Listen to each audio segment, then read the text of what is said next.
How are you doing? You alright? Yeah, I'm not too bad. What are you up to? Can I ask you why you're engaging me? Stop there a minute. Why? I'm just trying to identify who you are because you've got your face covered and you've... what's your name, please, sir? I don't have to give you my name.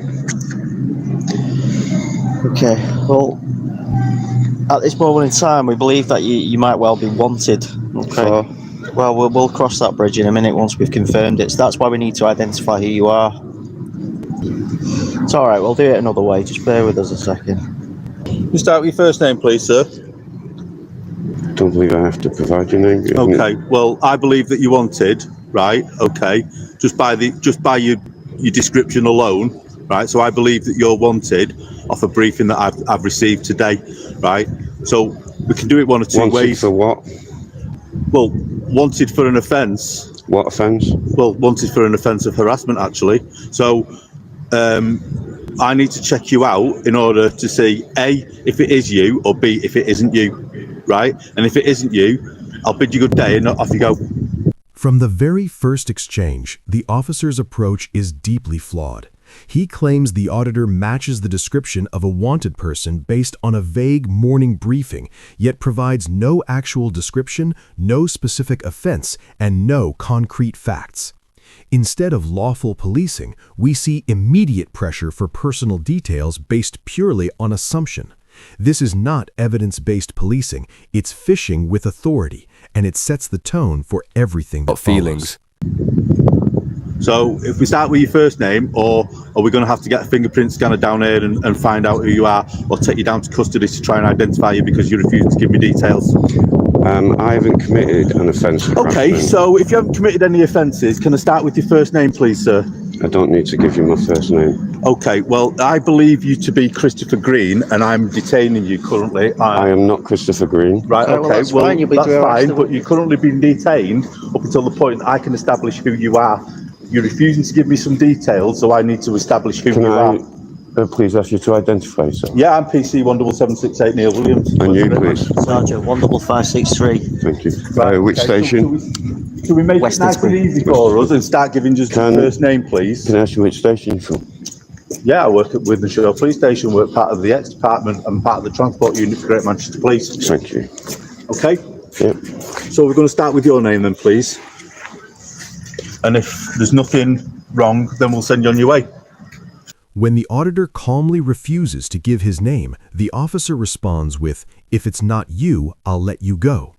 That statement alone exposes a dangerous mindset. In the UK, your freedom is not something you earn by passing an identity test. Police powers must be justified before detention, not after. Rights are not conditional on satisfying an officer's hunch. It's not Christopher Green. Okay. 100 Alpha. And what is your name, please? And have you got any anything to identify yourself? I don't believe I have to answer these questions. Right. You don't believe that you have to add, right, okay. Well, I believe you to be wanted, right? So make it easy for us. Give us your details, identify yourself, show me some identification. I don't believe I have to identify myself. Well, you do. We could arrest you, take you to custody and put you on a live scan machine. There's a necessity, if you're not giving your name and address, for us to verify who you are if we believe you to be wanted from the information we've got. So you can I don't have to do that. You've not provided me with any grounds for an arrest. Right, take your hands out your pocket so I can see them. I need to identify you.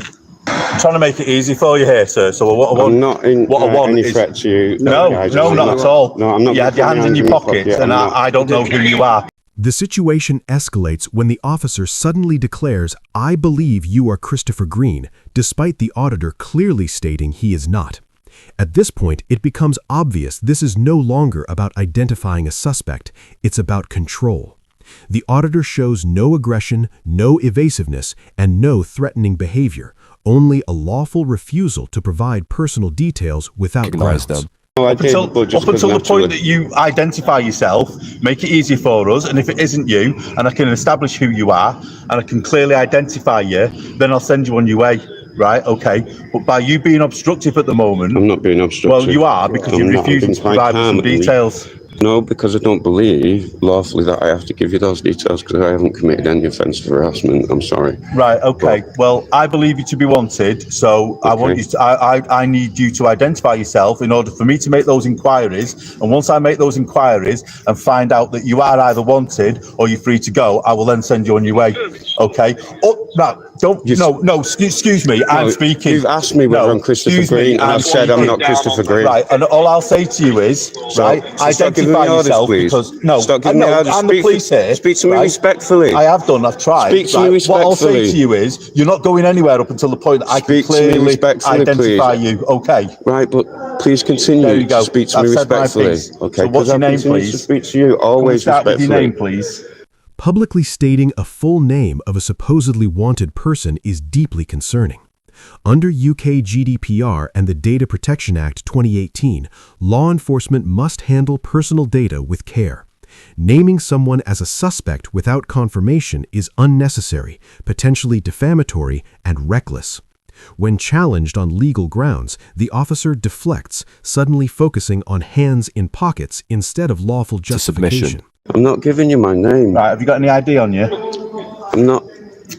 I don't have to do this. The problem is, we suspect you of an offence. Sorry mate, why do you believe that you don't have to do this? Because I don't believe I've committed a criminal offence. Right, okay. Well, then make it easy for me, sir, right? I don't have to make anything easy for you. Yeah, you do, unfortunately. No, I don't. Why are you being so obstructive? If you're not committed any offence, we can check your details and I don't have to discuss anything with you. Why are you trying to avoid it? I'm not trying to avoid anything. Because it's going to be a long process for you if we have to take you to custody and put you on one of them live scan machines to find out who you are. Well, so it sounds straightforward. If you just give us your details, we can check if you want or not. If you're not, absolutely fine, which is what you're saying. That's not what I'm saying. I'm saying I'm not Christopher Green, and I'm saying I've not committed offensive harassment. Who are you then? I've just told you I don't believe that I have to give you that information. The officer openly admits, "I don't know who you are, that's the issue." That is not a lawful basis for detention. When pressed, he loses composure, shouting, No, I'm the police here." Raising one's voice doesn't create legal authority. This aggressive posture isn't about safety, it's about intimidation when control is slipping. And if I do, then I can give it to a desk sergeant, or I can give it to a judge. Please, so I can see exactly who you are. No. I'm going to let go of your arm now, yeah? Okay. What I don't want you to do is I don't want you to be putting your hands in your pockets. Promise you I won't do that. Okay, because I need to be satisfied that you've not got something that can harm me or anyone else. I promise you there's nothing in my pockets that could harm you. It is, isn't it?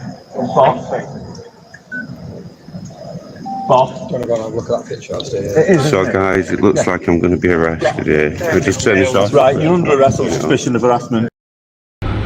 According to the evidence, unlawfully arrested. I've now passed the case on to H&K, and they are currently considering all of the information before they either accept or reject the case, and I'll let you know what happens there, guys.